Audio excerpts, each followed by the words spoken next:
Before I became a consultant, I was a teacher, an instructional coach, and a district leader. And near the end of my time in the classroom, I had the incredible good fortune to be part of a dynamic group.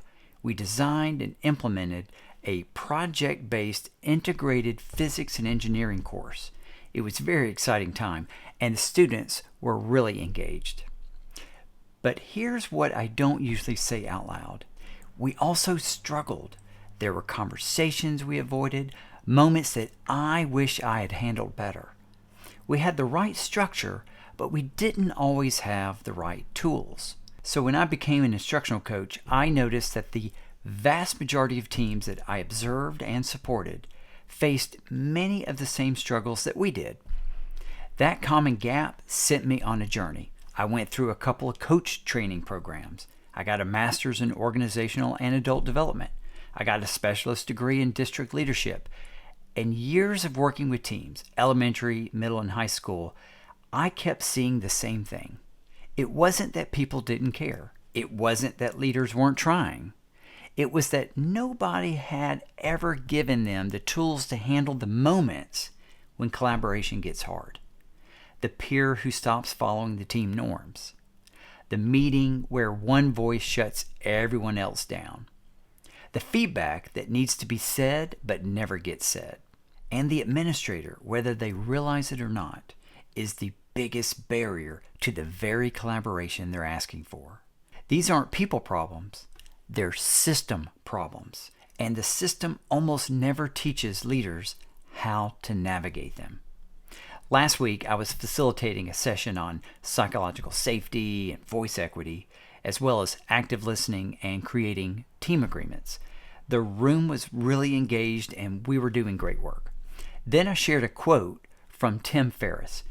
A person's success in life can usually be measured by the number of uncomfortable conversations he or she is willing to have. The room shifted, and the questions started coming from the group and in the survey at the end of the session.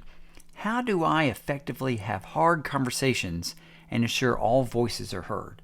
How do we talk to people about concerns when they don't feel that it is a concern? How do you have difficult conversations with team members who are not pulling their weight?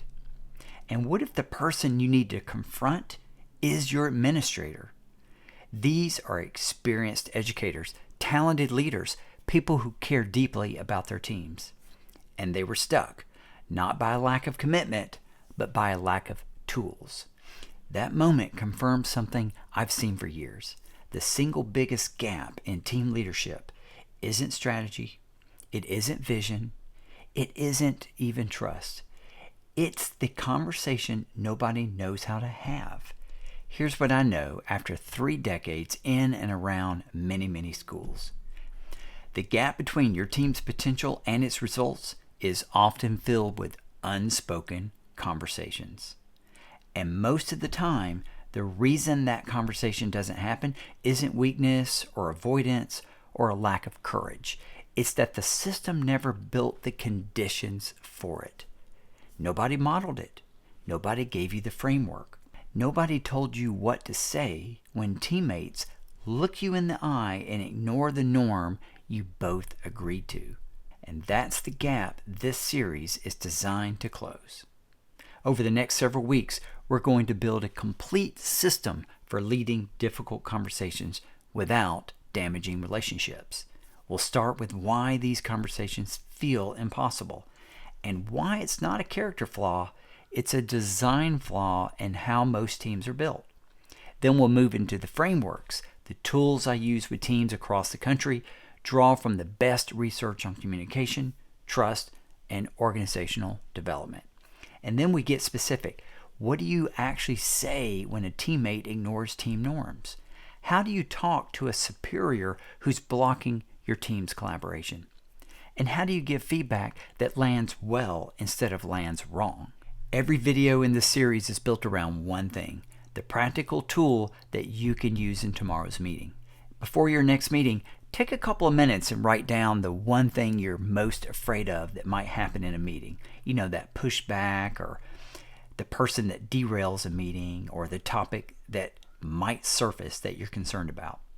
Then decide in advance, if that moment comes, what will you do? Not the perfect response, just a direction. Because the biggest reason confrontation goes badly in meetings isn't that leaders don't care, it's that they're making decisions in real time that should have been made in advance. That's where we're starting. So next week, why does it feel so impossible to have that conversation, even when you know it needs to happen?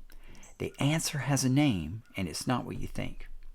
Hi, I'm John with the Teaming Edge. Subscribe so you don't miss it, and drop a comment below. What's the one moment in a meeting you dread most? Hey, thanks for watching. I'll see you next time.